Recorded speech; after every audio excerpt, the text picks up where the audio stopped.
So cross product में से कुछ और एग्जांपल्स लेते हैं। फॉर सपोज आपको कहा जाए कि two vectors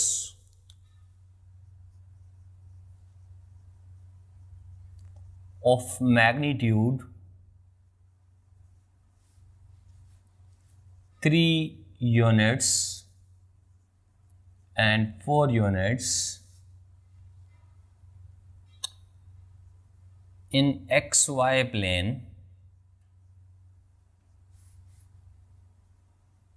are making angle of 30 degree and 60 degree with the horizontal. Find their cross product. आपके पास चॉइसेस हो सकती हैं।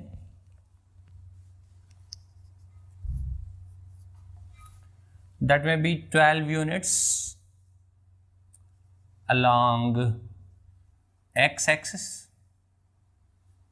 6 units along y axis और 12 units along y axis और 6 units along z axis। Is it right? तो इस question को सॉल्व करने के लिए आपने इन दोनों वेक्टर्स की मैग्नीट्यूड्स को वेक्टर ए और बी की मैग्नीट्यूड्स कंसीडर कर लेना है। और हमें पता है कि magnitude of A cross B कैसे मालूम करेंगे, that is equals to A B sine theta. यहाँ पर थीटा कौन सा थीटा है, इनमें से कौन सा एंगल चूज किया जाए, वेरी फ्रेश कैंडिडेट्स में वरी अबाउट इट, उन्हें शायद मुश्किल लगे, लेकिन नहीं, बहुत आसान है। वो बच्चे जो इसको ऑलरेडी कर चुके हैं तो उनके लिए काफ़ी आसान है। सपोज करें ये एक्स एक्सिस है और ये वाई एक्सिस है, राइट। एक वेक्टर किसी इस डायरेक्शन में है जो कि यहाँ 30 डिग्री का एंगल बना रहा है, दूसरा वेक्टर किसी इस डायरेक्शन में है जो कि हॉरिजॉन्टल के साथ 60 डिग्री का एंगल बना रहा है। तो फिर इन दोनों वेक्टर्स के दरमियान कितना एंगल हुआ, वो एंगल हमने यूज़ करना है यहाँ पर। Okay, that is 60 minus 30 is equal to 30 degree. Let's solve it. तो हमारे पास ये किसके बराबर हो जाएगा, 3 multiplied by 4 multiplied by sine of 30। 3 4 ज़ा 12, साइन 30 1/2 होता है, 12 multiplied by 1/2 is equals to 6। So हमारे पास इसका आंसर क्या आया, 6 यूनिट्स। अब हमें ये भी याद रखना है कि हम क्रॉस प्रोडक्ट कर रहे हैं, रिजल्ट कोई वेक्टर होगा, वेक्टर की मैग्नीट्यूड तो पता चल गई, उस वेक्टर की डायरेक्शन क्या होगी। सो अगर ये दोनों वेक्टर्स एक्स वाई एक्सिस में हैं तो क्रॉस प्रोडक्ट से जो तीसरा वेक्टर बनेगा वो एक्स वाई के परपेंडिकुलर होगा, that is in the z axis. Okay, so इसका मतलब ये हुआ कि हमारे पास जो चॉइस करेक्ट है वो ये है, that is D, 6 units along Z axis. Is it right? इसी तरह आपके लिए एक क्वेश्चन होमवर्क के तौर पर आप उसे सॉल्व करेंगे। 2 vectors of magnitude 5 units and 2 units are making angles of 30 degree and 90 degree with the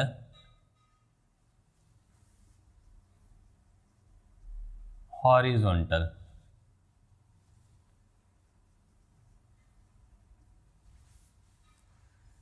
In XY plane. Find their cross product. Okay, you may have choices. So 10 units along z-axis,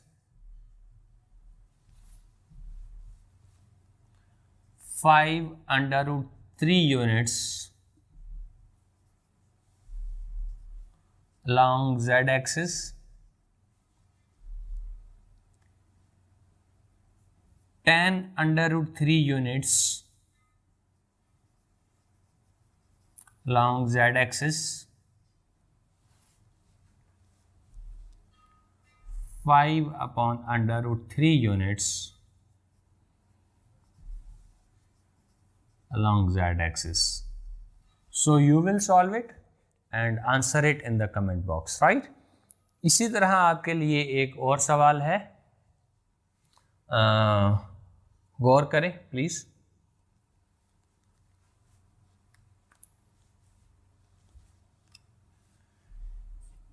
if A is equal to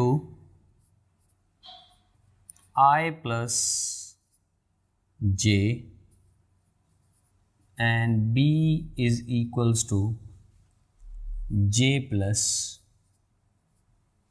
K, right? Find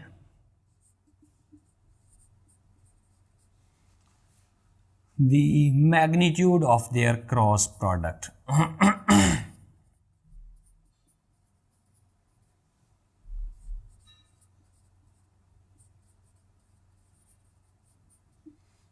choices हो सकती हैं 2√3, 2/√3, √3, none of these. Is it right?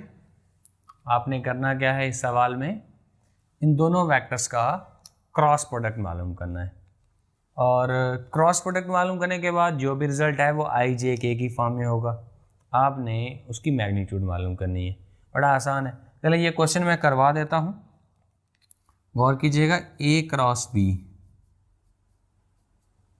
Is equals to i j के।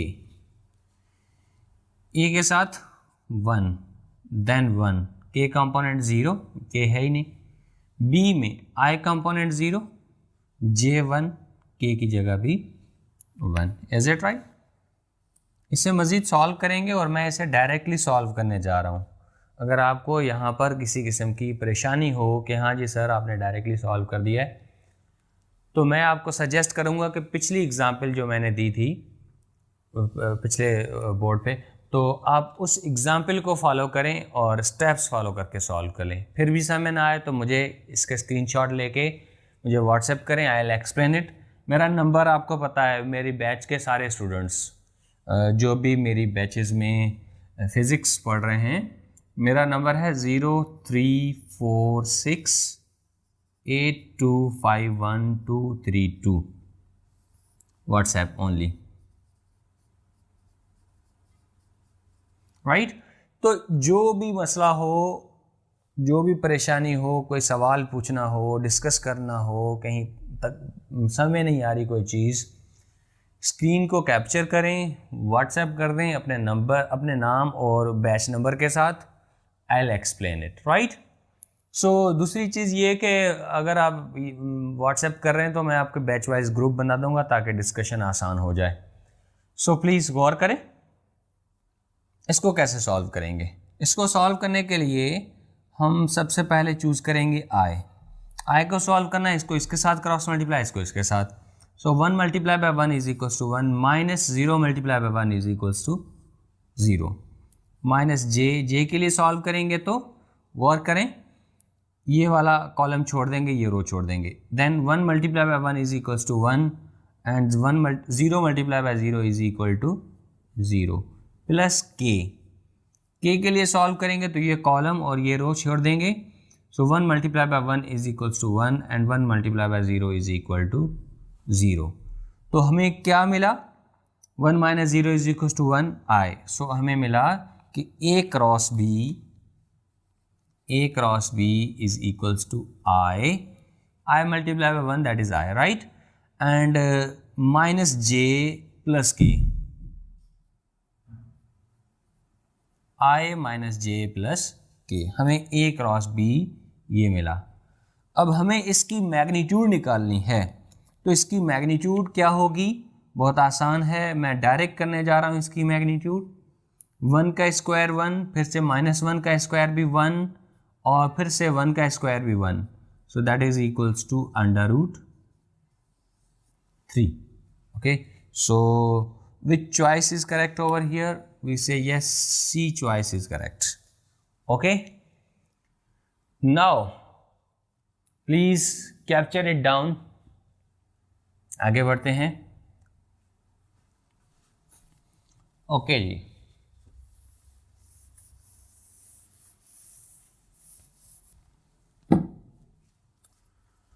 सो next question हम जो discuss करने जा रहे हैं वो ये ले लेते हैं कि इफ, MCQ बना लेते हैं इसे, कि if A is equal to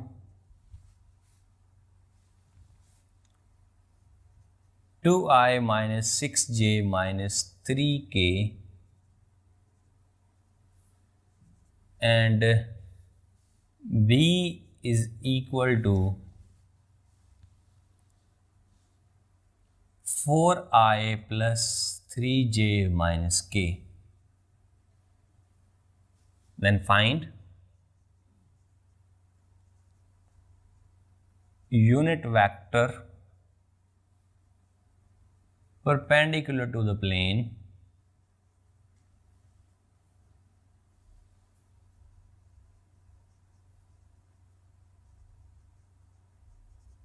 containing A and B. Is it right? सवाल को समझने की कोशिश करें। चॉइसेस भी दे दूं यहाँ पर, चलें जी, मैं यहाँ पर चॉइसेस भी दे देता हूँ।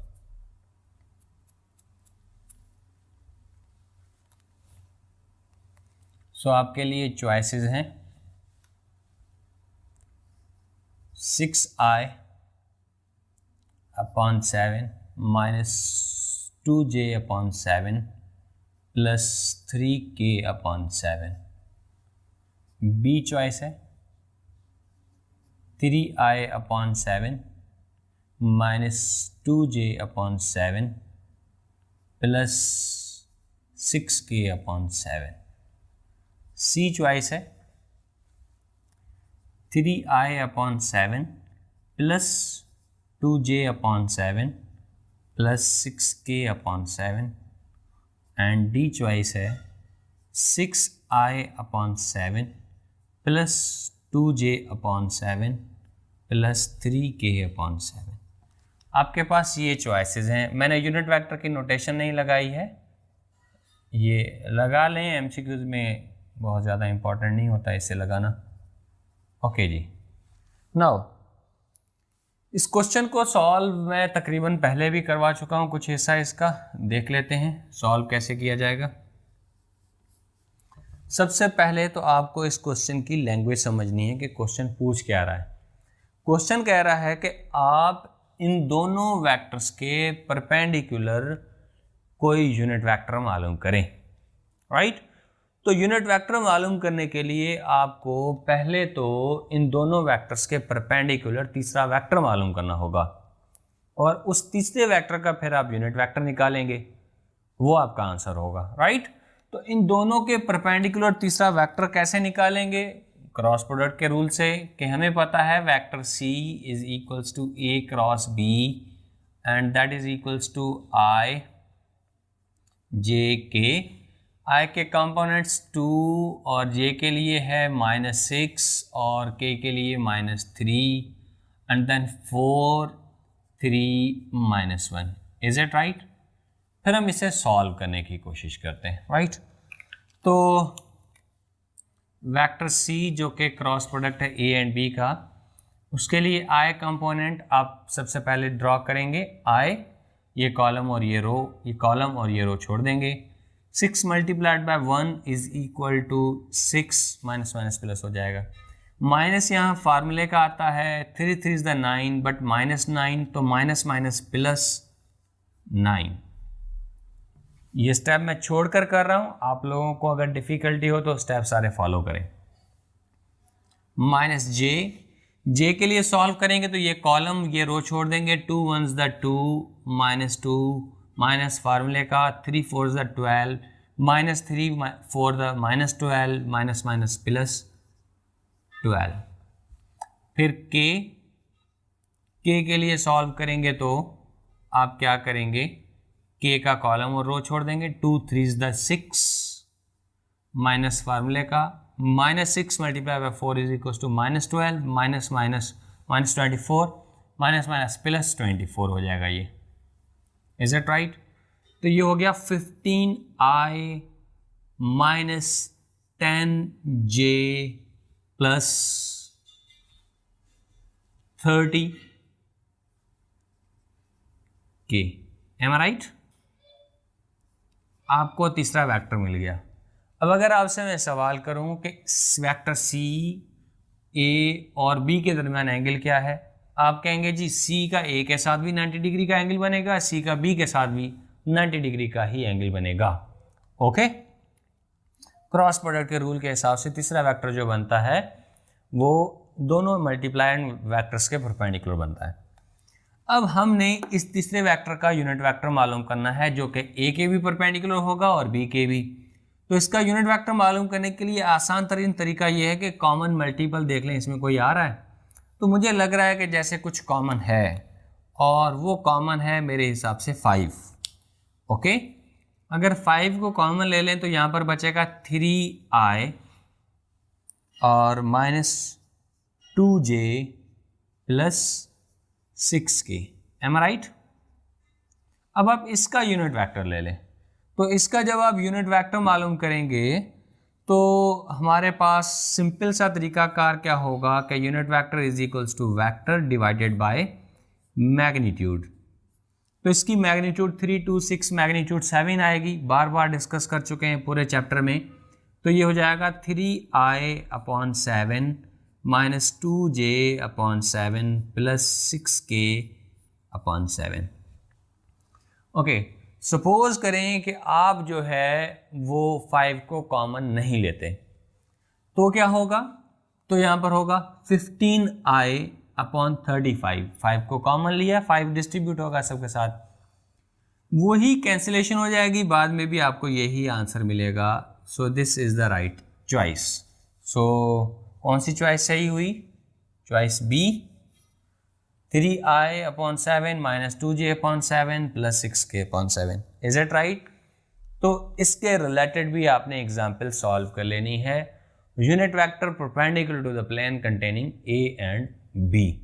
ओके, इस पर मैं आपको एक एग्जाम्पल, एक क्वेश्चन देता हूं घर पे सॉल्व करने के लिए, आपने उसको सॉल्व करना है। एमसीक्यू नहीं है, जस्ट क्वेश्चन है। Right? So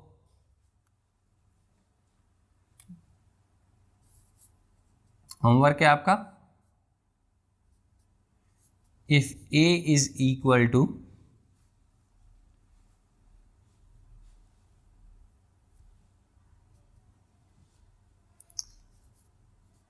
3i plus 4j plus 5k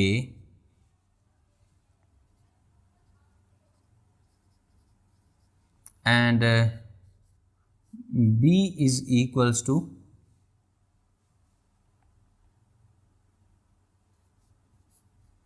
4i plus 3j minus 5k. Right? Find a unit vector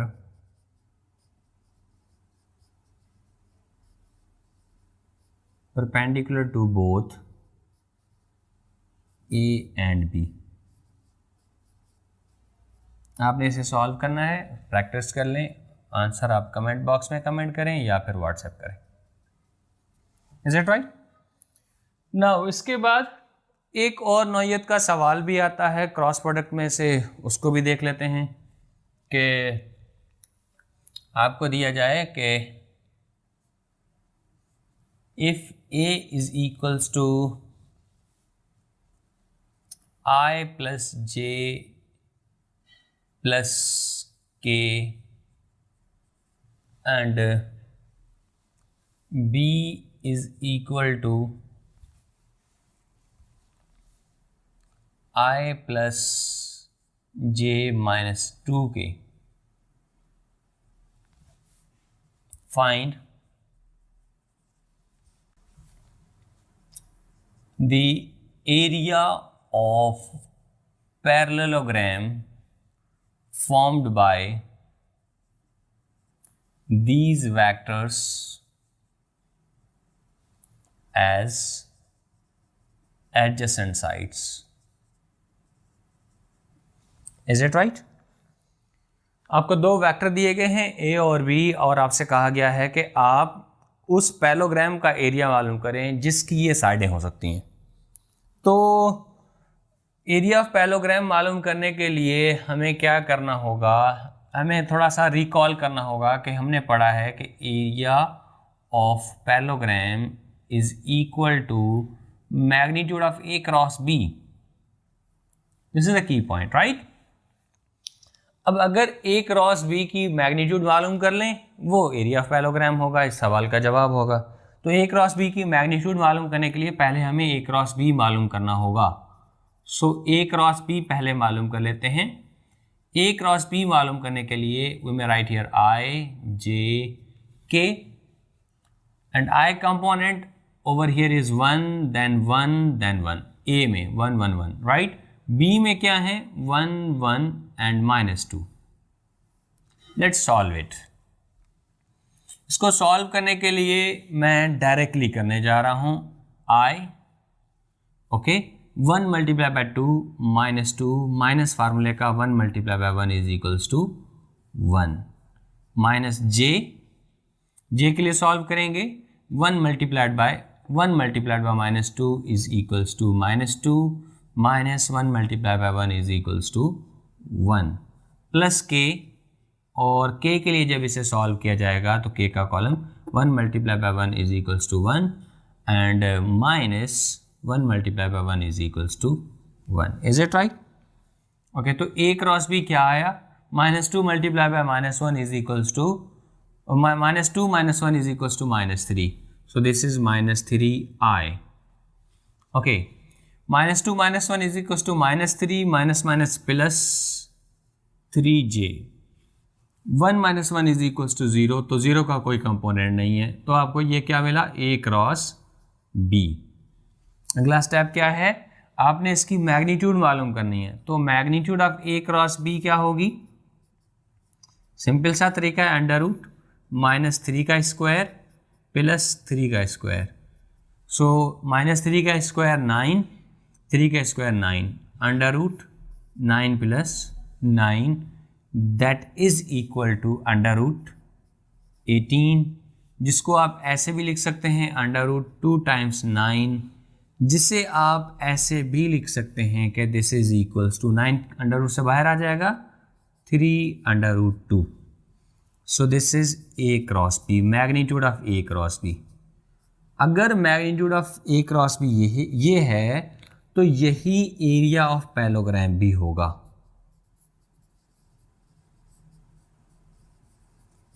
तो हमारा जवाब जो है अंडर रूट 3/2 है। Is it right? Area of parallelogram से रिलेटेड आपकी बुक में कुछ एग्जाम्पल्स हैं, आपने वो लाजमी सॉल्व करनी है। एरिया ऑफ पैरेललोग्राम के बाद एक और कॉन्सेप्ट है, उसको डिस्कस करते हैं। Please take screenshot.